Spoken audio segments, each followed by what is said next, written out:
ziet Al-Qaeda, Terrorwelle, Islamic fundamentalist, moslim-extremisten, Al-Qaida oder islamistische Terroristen, fundamentalist Islamic terrorists, Al-Qaeda, 9/11, Libyen, Gaddafi, Libya, terrorziel. Ansar al-Islam, een radicaal-islamitische beweging. In the back of the book segment tonight, 2 deadly terror attacks in Norway in what appears to be the work once again of Muslim extremists. Dames en heren, goedenavond. Noorwegen is het doelwit van 2 grote aanslagen. Het heeft er alle schijn van dat het om een terroristische daad gaat. De premier houdt er zelf nog rekening mee dat het niet om een terroristische aanslag gaat. De bomaanslag in Oslo en de schietpartij op Utøya lijken gecoördineerde acties. En de vraag is nu natuurlijk, wie zit hierachter? Deskundigen wijzen in de richting van moslim-extremisten. Om een aantal redenen. NAVO-lid Noorwegen is militair actief in Libië en zit ook in Afghanistan, al sinds het begin van de missie in 2001. De bijdrage van 500 militairen daar is relatief klein. Toch ziet Al-Qaeda het land als legitiem doel en heeft het terreurnetwerk al eerder gedreigd met aanslagen. Vorig jaar werden in Oslo 2 mannen opgepakt die banden met Al-Qaeda zouden hebben. Volgens justitie hadden ze aanslagen voorbereid. Dat een Noorse krant in 2006 besloot om de omstreden Deense spotprenten van de profeet Mohammed opnieuw te publiceren, heeft het imago van Noorwegen in de islamitische wereld geen goed gedaan.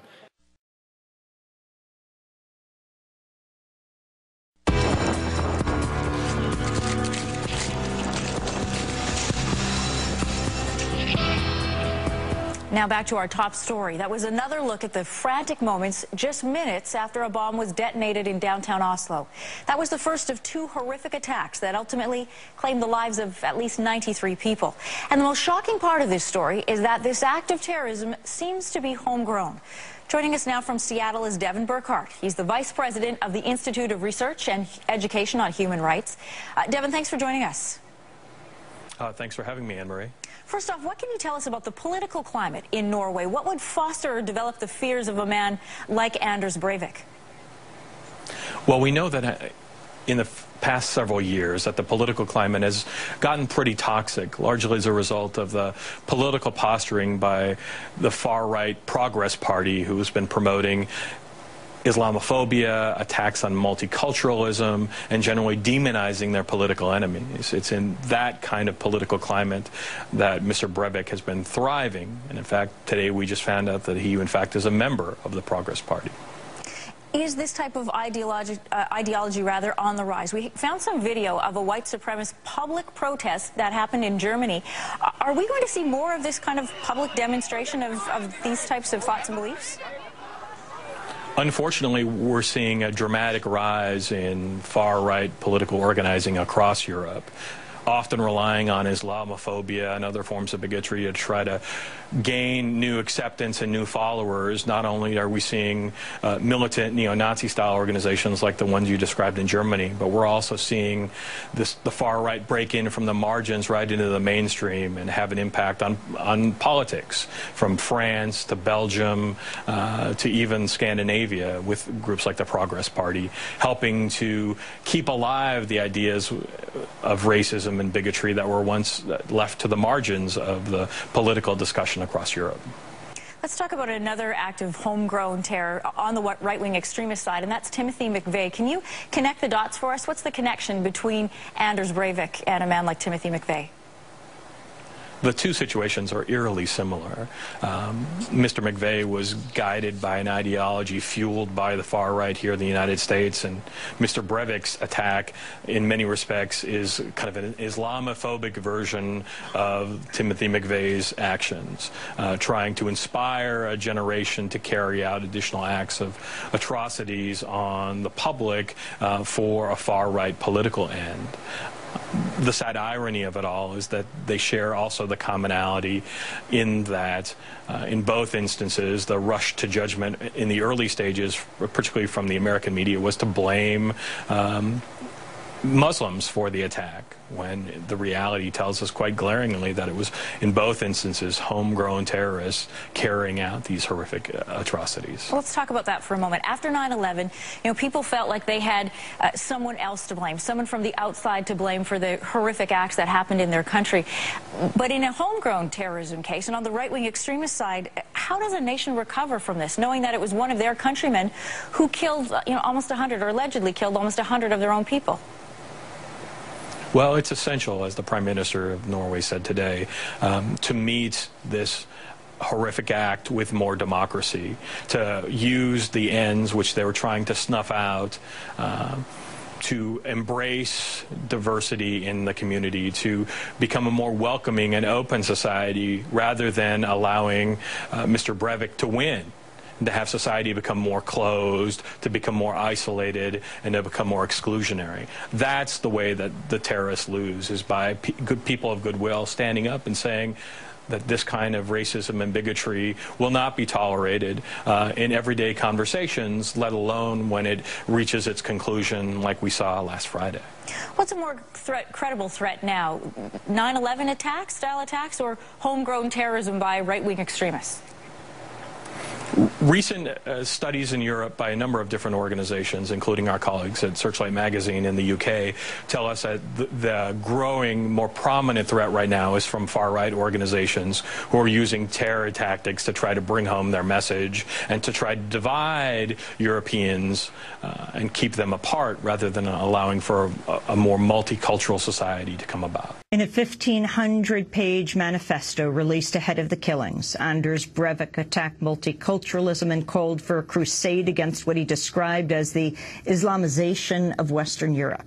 Breivik's views echo anti-Muslim sentiment that has found a renewed voice on the fringes of European politics. Numerous news outlets and commentators initially blamed the attack on Islamic militants. Rupert Murdoch's British newspaper, The Sun, ran a front-page headline titled Al-Qaeda's Massacre, Norway's 9/11. On the Washington Post website, Jennifer Rubin wrote, quote, "This is a sobering reminder for those who think it's too expensive to wage a war against jihadists."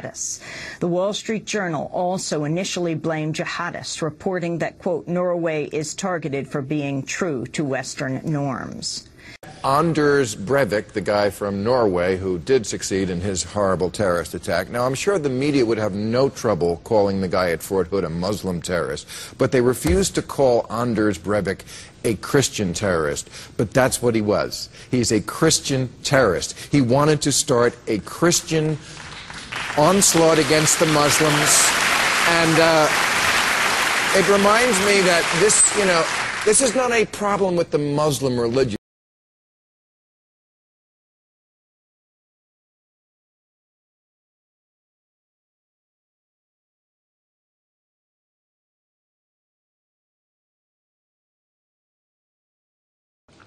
Well, let's turn now to the latest on the terror attacks in Oslo, Norway. We want to take a deeper look into the man who says he's behind these attacks, which so far have killed at least 76 people. 32-year-old Anders Breivik appeared in a closed session of court today. He has admitted he was behind the attack on Norway's capital and the massacre at a youth camp, yet simultaneously has denied criminal guilt. He believes himself even to be a European hero and wrote a 1,500-page manifesto in which some interesting things have come out.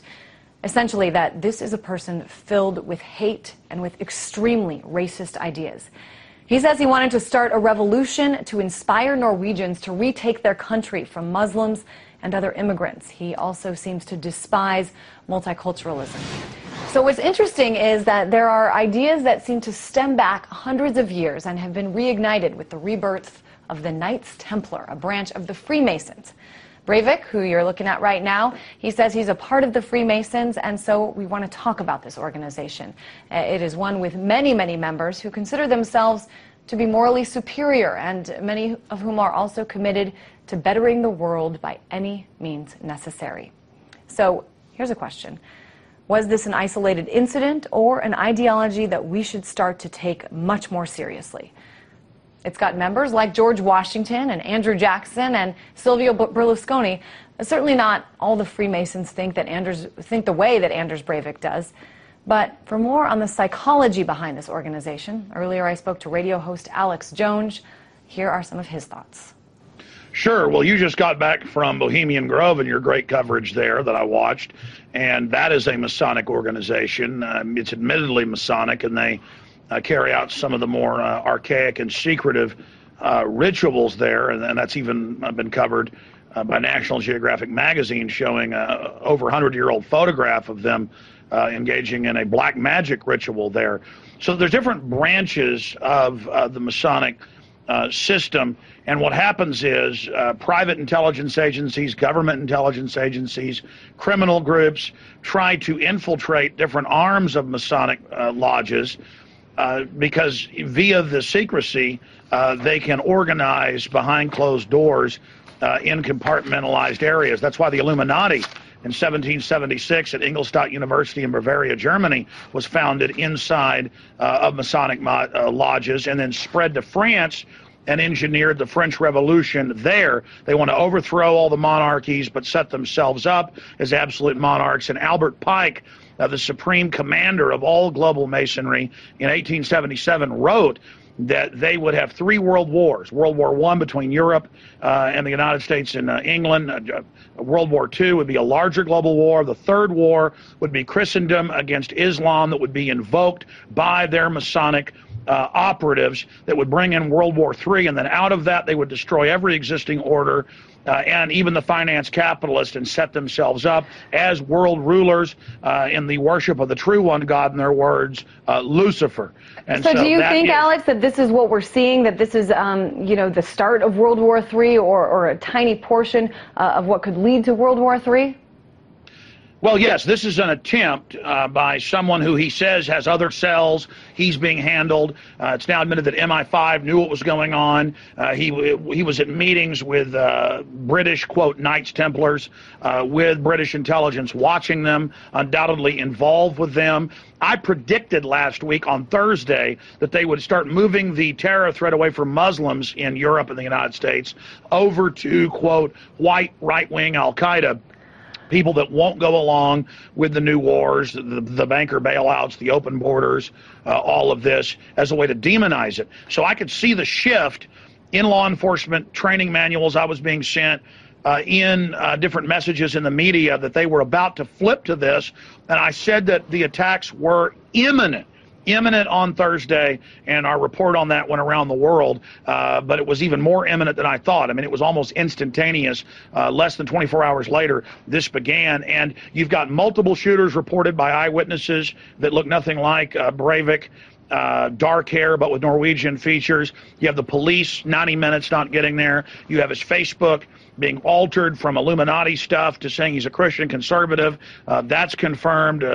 All of this is up on Infowars.com. So you're trying to say, Alex, that there's a lot of the pieces here that we're not being told about this specific attack. Let me switch gears, because I want to get in some more questions. I think you bring up a really important point. It seems to me, at least, like for the last 10 years, both here in the U.S. and across Europe, authorities and investigators have focused only on the threat of al-Qaeda. When we think about more right-wing extremist groups, it seems to me, at least, you know, they're often dismissed as sort of being on the fringe and, you know, not very great in numbers. I'm wondering if you think that this was simply a case of a man acting alone, and it seems to me that you think it wasn't, or if this is a window into a much larger problem. It's a window into a larger problem, but it's not what the script writers are telling us. This is invoking a clash of civilizations. He's calling for, and the media is building him up like, you know, Captain Europe, to be the crusader against the Muslim hordes, in their words. And then this will undoubtedly, getting all this attention and the slick packaging and the glamour photos and the videos and the plagiarized treatise, will now be a Bible to lone wolves that will undoubtedly now carry out events. Just like the CIA set up in '79 al-Qaeda, then put out the radical Muslim ideas, which then were picked up by real Muslims and carried out. Then the West has excuses to invade and take over the Middle East. So this is a psychological warfare program where the establishment is launching a grassroots crusade against the Muslims in Europe, and then government will sit back in the West, and intelligence agencies and security agencies, and play the part of the referee and the arbiter between the Muslims and Christians, killing each other. And so this is basically a very sophisticated form of false flag attack whether he's a mind-controlled patsy or whether he believes he's acting as part of this Illuminati Knights Templar knighthood, it is invoking a clash of civilizations, but that's only one level. Alex, I'm going to need to stop you there. We're out of time, but regardless of anything, it certainly was a wake-up call, I think, whether or not to the authorities, it definitely was a wake-up call, I think, to most of the world, and certainly a tragic attack that happened there. Radio host Alex Jones joining us from Austin, Texas.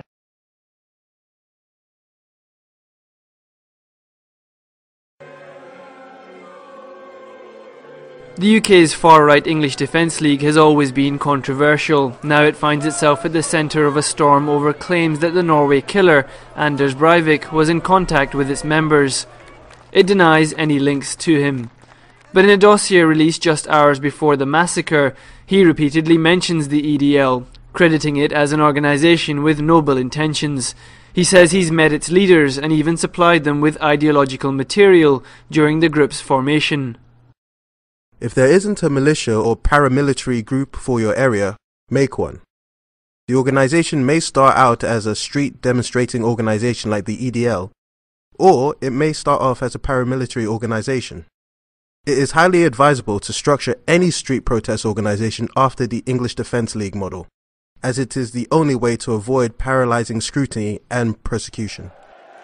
The EDL have condemned Breivik's actions and deny that they're targeting Muslims, but they have described Islam as a threat to Britain, and their protests often descend into violence. It is an example of the far right grabbing the working class, in this case mainly the white working class, and turning them against immigrants rather than the people who are actually making their lives miserable, which is the government, the bankers, etc. The EDL has warned that an atrocity similar to the one in Norway could take place in Britain if the right to protest is restricted. This, coupled with the arrests of people like Neil Lewington, who developed a bomb factory in his home to target those he considered non-British, and Martin Gilliard, who produced nail bombs for use against Muslims, have raised fears within the UK's Muslim community. Before, the rhetoric from EDL was that we are against Islamic extremism, and now he's openly saying Islam is a threat. Their narrative and what they're saying has changed, and what's going to happen is that the average member of society who does not know anything about Islam will start to think that there is a problem with Islam, and it will lead to some people taking violent action. And the British press stand accused of inflaming the situation by printing misleading stories that demonise Muslims. All the preliminary work of their politics has been done for them by papers and media that are actually claiming to be anti-racist, but in effect are creating an atmosphere in which racism can thrive. The Murdoch-owned Sun newspaper was quick to blame Al-Qaeda for the massacre in Norway before any of the facts had been established. For years, successive British governments and the media have focused on what they describe as violent extremism within the Muslim community and ignored repeated warnings about the rise of the far right. The act of terrorism in Norway by a man who, at the very least, shares some views with the EDL has forced Prime Minister Cameron to take notice. But it's also raised concerns within the Muslim community who fear they could be the next target. Hassan Ghani, Press TV, London. But the English Defence League stands here today and in London to say that we will not be slaves to Allah and Allah's representatives. We will not submit. We are free men and women today, tomorrow and forever in our country. God save our Queen! God save our gracious Queen! God save our noble Queen! God save our Queen! No surrender! Victorious! Happy and glorious! No tyranny over us! God save our Queen!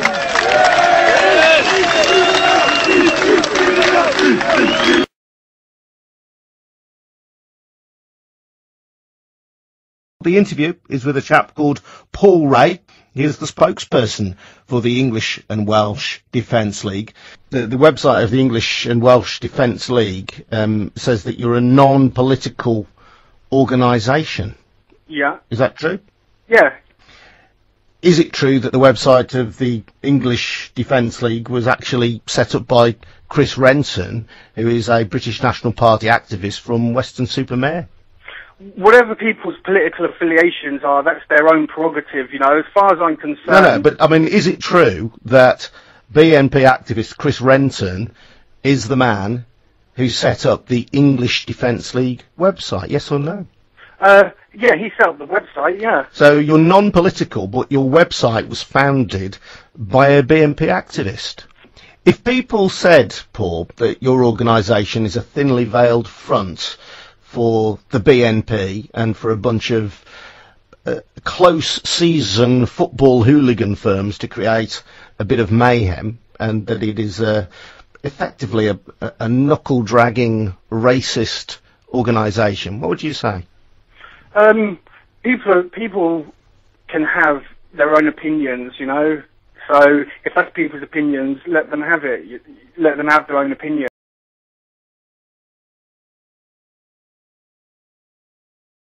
Geert Wilders noemt Anders Breivik een eenzame, verknipte idioot en een psychopaat. Vervelend voor de PVV-leider is dat Breivik hem juist bewondert. De dader is de 32-jarige Anders Breivik. Uit een op internet geplaatst manifest blijkt wat hem motiveerde. Multiculturalisme is de belangrijkste oorzaak van de voortgaande islamisering van Europa. Die heeft geleid tot de islamitische kolonisatie van Europa door demografische oorlogsvoering. In de rechtbank legde hij uit waarom hij zijn aanslag tegen de Arbeiderspartij richtte. De rechter citeert de schutter. Zolang de sociaaldemocraten vasthouden aan hun ideologische politiek, waarmee ze de Noorse cultuur afbreken en massaal moslims importeren, moeten ze verantwoordelijk worden gehouden voor verraad. Je mag je land niet laten koloniseren door moslims.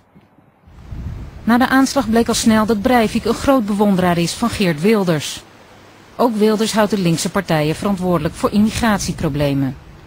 Cohen pleit voor een islamitische cultuur in Nederland. Zeker waar de heer Cohen Nederland eerst 30 jaar heeft laten volstromen met zijn islamitisch stemvee. U vertegenwoordigt niet de Partij van de Arbeid, maar de Partij van de Arabieren. Anders Breivik prijst de PVV'er maar liefst 30 keer in zijn manifest.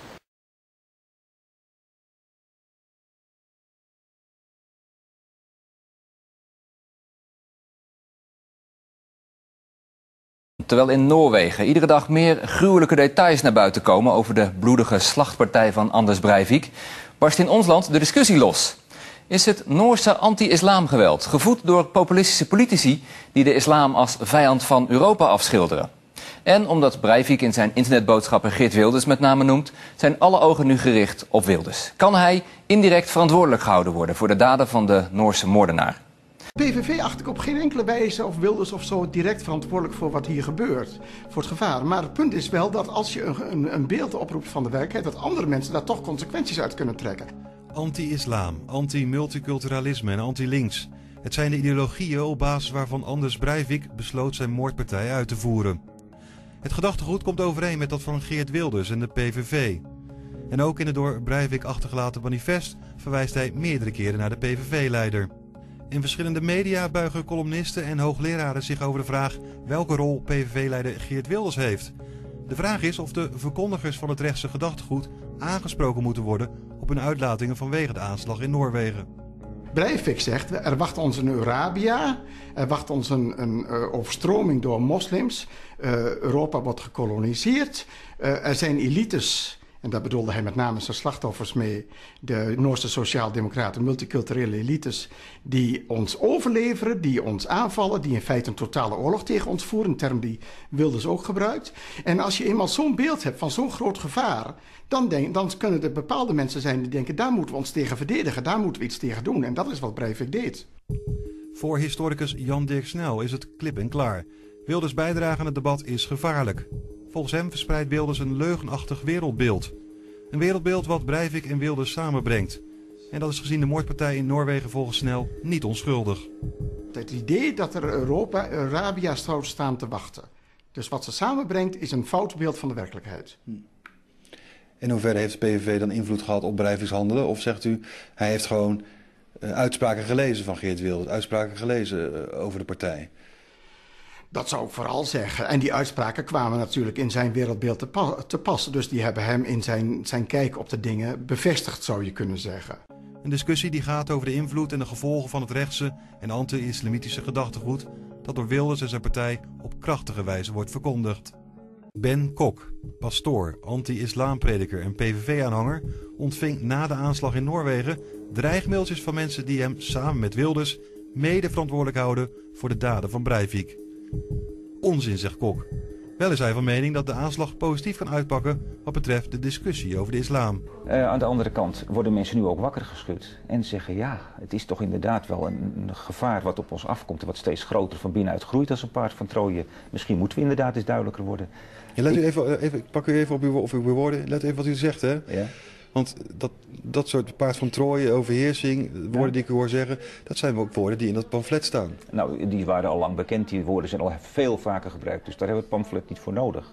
Het is een paard van Troje, het is binnengehaald, heel Arabië, het hele idee om hier zoveel mogelijk islamitische gastarbeiders binnen te halen in ruil voor olie. Dat is een onzalig idee, maar het wordt ons door de strot geduwd. Wilders moet uitleggen waarom hij zeg maar die apocalyptische sfeer die hij heeft opgeroepen van het is oorlog. De politiek doet er niet meer toe, want die kan niet voor oplossingen zorgen. Het is 11:55 en we moeten nu, wat viel er eigenlijk nog te doen? Het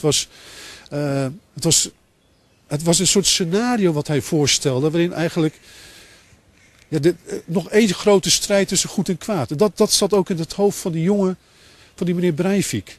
En ik denk dat Wilders zich daarvan moet distancieren, van dat beeld dat hij heeft opgeroepen.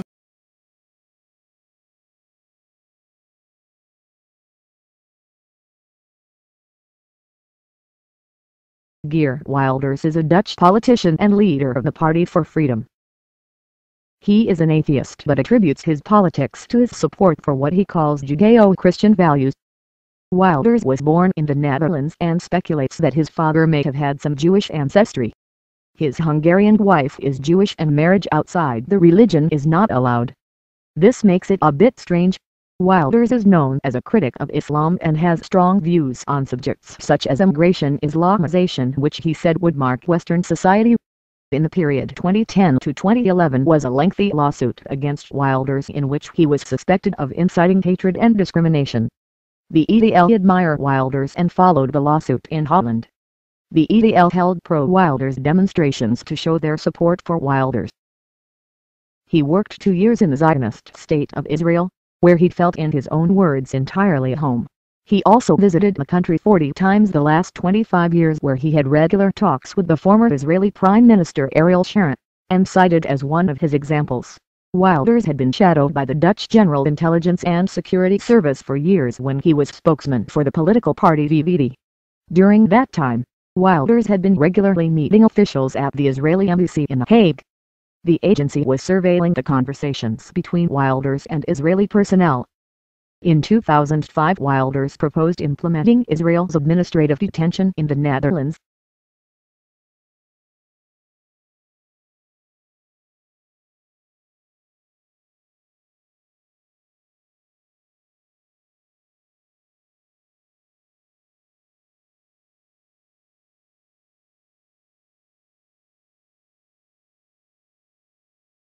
Gisteravond hoorde ik Paul Scheffer en die zegt terecht, dat ben ik met hem eens, is Wilders moet niet alsmaar buiten de orde geplaatst worden. Wilders moet ter verantwoording worden geroepen. Laten we dat eens doen. Wilders noemt zichzelf een democraat. Nou, laat hij dat maar eens aantonen. Waar komt zijn geld vandaan? Wat voor extremisten in de Verenigde Staten komt dat? Of uit Israël? Waarom mag er geen journalisten zijn er extremisten uit de Verenigde Staten en Israël die Wilders betalen? Ja. Het is een vrij hardnekkig Waarom staat dat niet op de joop dan? We zijn 1 dag bezig. Wacht even. Maar je weet al heel lang dat het eraan komt. Waarom hebben jullie researchers het niet uitgezocht? Nou, omdat ik het niet weet. Of omdat wij het, laat ik voor onszelf spreken. Er is in de loop van de tijd heel veel over gepubliceerd. Maar ik wil een ander punt maken. En het punt is namelijk, politieke partijen, politici democratie moet transparant zijn als ze democratisch zijn. Vrij Nederland had er een verhaal over waarin ze zeiden, waar ze zelf gezegd werden dat het mogelijk was dat het feit dat hij vragen stelde over dat liedje, wat een beetje raar was. Waar we het gisteren nog even over hadden, dat liedje, een van die liedjes... Dat het, ik zeg nu Vrij Nederland, maar goed, ik las een stuk ook, waarin gezegd wordt, dat doet hij om zijn Amerikaanse financiers te behagen. Want die houden van dat soort campagnes. Die houden ervan als je de media aanpakt. En dat zou zomaar kunnen. Hij wordt zijn verdediging bij zijn rechtszaak, die nu tegen hem wordt mede betaald door Amerikaanse financiers. Maar nog even voor alle duidelijkheid. Politici hebben een verantwoordingsplicht. Die hebben een verantwoordingsplicht over hun financiën, de bronnen waar ze uit putten. Ze hebben zich publiek te verantwoorden. De bijeenkomsten zijn altijd besloten. Waarom is daar geen publieke verantwoording over? Waarom is er geen journalistieke controle mogelijk? Wilders zegt dat hij een democraat is. Ik wil daar graag een debat met hem over. Ik bedoel, niet elke opvatting is democratisch, omdat hij misschien op termijn op een meerderheid kan rekenen.